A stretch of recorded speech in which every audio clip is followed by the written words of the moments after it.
Hello everyone, I'm Coach Tickety, and today I wanted to talk about some of the most commonly misused ultimates I see all the time in Overwatch 2. We're going to break these down one at a time, and we've got two for each of the roles in game, so let's get right into it, starting with the tank line with D.Va's self-destruct. The mistake I see people making all the time with D.Va's bomb is that they're trying to line up these picture-perfect 5k bombs every time, and that's just not realistic. And sure, maybe now and again those bombs will line up and we will get those big play of the game moments, but that shouldn't be what we're aiming for every single time. There's so many other flexible uses for this ultimate. My biggest advice here when you're planning out D.Va's bomb is to think about the sight lines that the bomb will have access to, not just where the targets are when you're casting it. Think about where the bomb itself is going to land before it explodes, and then try to make sure that the enemies can't run away to any nooks and crannies around the map and avoid it. The key is that we shift our thinking away from all the targets we want to hit to instead thinking about all the space we want to deny. And this actually sounds a lot less exciting, but it helps us find a lot more consistent value since it'll be a lot harder for our enemies to escape the bomb itself. And even if your bomb doesn't manage to kill anyone, it's likely going to spread the enemy team out, make them give up a lot of space, and then help your team into that team fight even without getting a pick. Moving on, the next ultimate I want to talk about is Junker Queen's Rampage, and the mistake that I see people making all the time is starting a fight way too aggressively with this ultimate. Here's a few things to keep in mind about Junker Queen's Rampage. 1. The anti-healing and bleed effects can all be cleansed by abilities like Zarya's Bubbles or Kiriko's Suzu.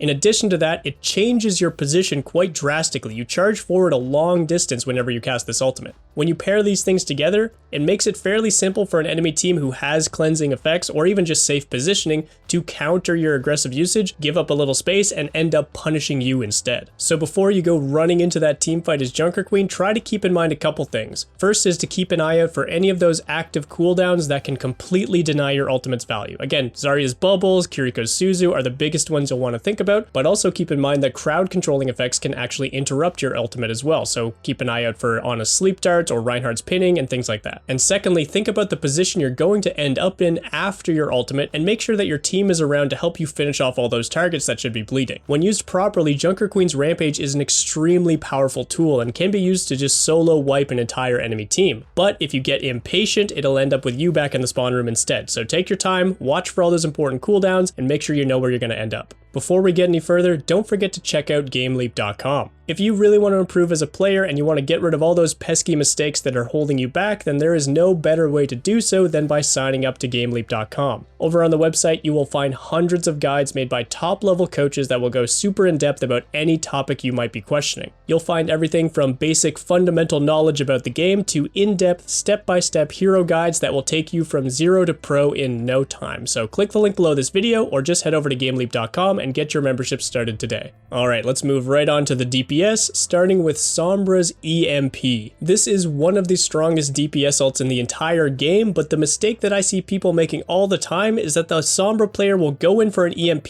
and then won't be able to follow up with any damage afterwards. Keep in mind that while hacking an entire enemy team and taking away a huge chunk of their health pools is massive value, it's not going to mean anything if you can't follow up and actually turn that into a couple kills. And don't forget that the hack only lasts 1.5 seconds before your enemies can start using their abilities again. So if you don't follow up within that time frame, you're not going to be able to do much once they start using their cooldowns and maybe even some ults of their own. My advice for getting more value out of your EMPs is twofold. Number one is simple, make sure your team is around and ready to fight the moment you go for the EMP. This way not only you but all of your teammates will be following up with that very important damage. And second is to use your stealth to position yourself near your actual targets for the EMP so that you're ready to do follow-up damage right away after you pull the trigger. Oh, and I guess one more tip here is to please stop throwing your translocator in to get your EMP off. This is such lazy use of your positioning and it wastes all of your cooldowns, meaning one of two things is almost certain to happen. Either the entire enemy team backs off the moment they see the translocator flying across the sky because they know the EMP is coming, or it means the enemy team is all ready to focus you after your EMP and you're going to end up dead because you don't have your translocator to get out afterwards. So while this might work in some lower level lobbies where your enemies might be less aware, try to instead build habits around getting in position with your stealth and having that translocator as a backup escape tool. Next up is Soldier 76's Tactical Visor. Now, this is a pretty straightforward ultimate to use. You just hit the button and all of a sudden you've got aimbot.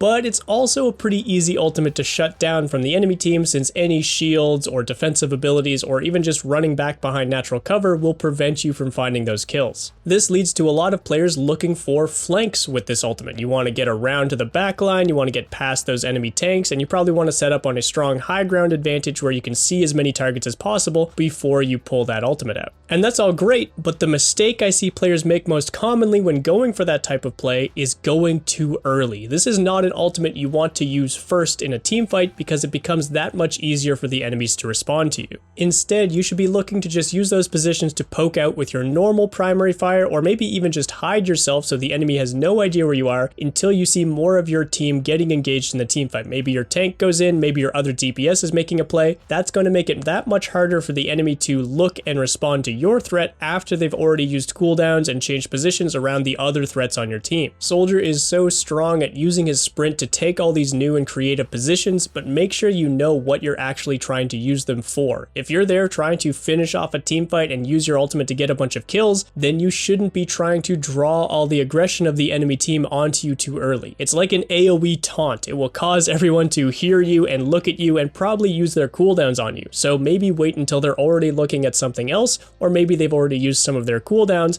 and it'll be much easier to find some actual value with this ultimate. Let's move on to the support line, and the first ultimate we're going to be talking about here is Mercy's Valkyrie. The mistake I want to talk about here is forgetting about the recent Mercy changes. Specifically the change to her passive, which previously would allow her Valkyrie to give her free health regen, making her nearly impossible to kill when she's played properly. But now you no longer get that healing unless you're actively healing a teammate, which means if you're going aggressive for pistol shots or going for an aggressive res during your Valkyrie, it's basically the same as if you didn't have that ultimate used. So you shouldn't be going for crazy aggressive plays because it's more likely to get you punished now. With that being said, the other changes to Mercy, specifically the changes to her healing to targets below 50% HP, it's still not quite as strong as Lucio's Sound Barrier or Zenyatta's Transcendence when used defensively, but it is much better than it used to be, and it's a great tool for bouncing back after some enemy aggression. And then once you've got everyone topped up, you can swap over to the blue beam and give your team an aggressive advantage as well. You can still go for the aggressive Valkyrie plays, you do still have infinite ammo in your pistol after all, but do keep in mind you won't be as survivable as you were before, so you shouldn't be taking as many risks as you used to.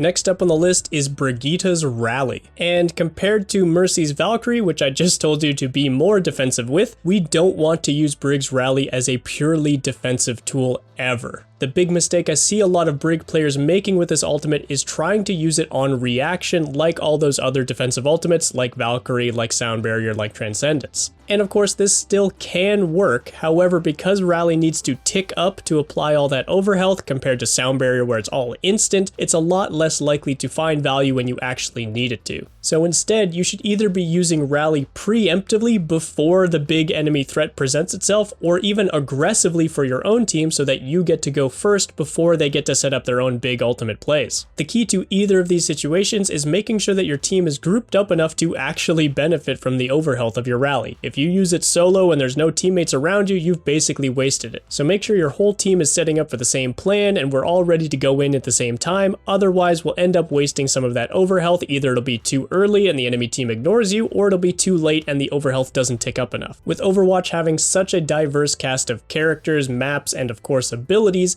it's never going to be 100% clear how you should be using your ultimate. But I hope the tips in today's video help paint a clearer picture in your head about what's going to help you find the most consistent value. And let me know down in the comments, what is your favorite ultimate to use in Overwatch 2? Tell me about some of the big plays you've made with some of these incredibly powerful abilities. But that's going to be it for me today, everyone. Thank you so much for watching. I hope you enjoyed the video, and I'll catch you in the next one. Don't forget to check out GameLeap.com. If you really want to improve as a player and you want to get rid of all those pesky mistakes that are holding you back, then there is no better way to do so than by signing up to GameLeap.com. Over on the website, you will find hundreds of guides made by top-level coaches that will go super in-depth about any topic you might be questioning. You'll find everything from basic fundamental knowledge about the game to in-depth, step-by-step hero guides that will take you from zero to pro in no time. So click the link below this video or just head over to GameLeap.com and get your membership started today.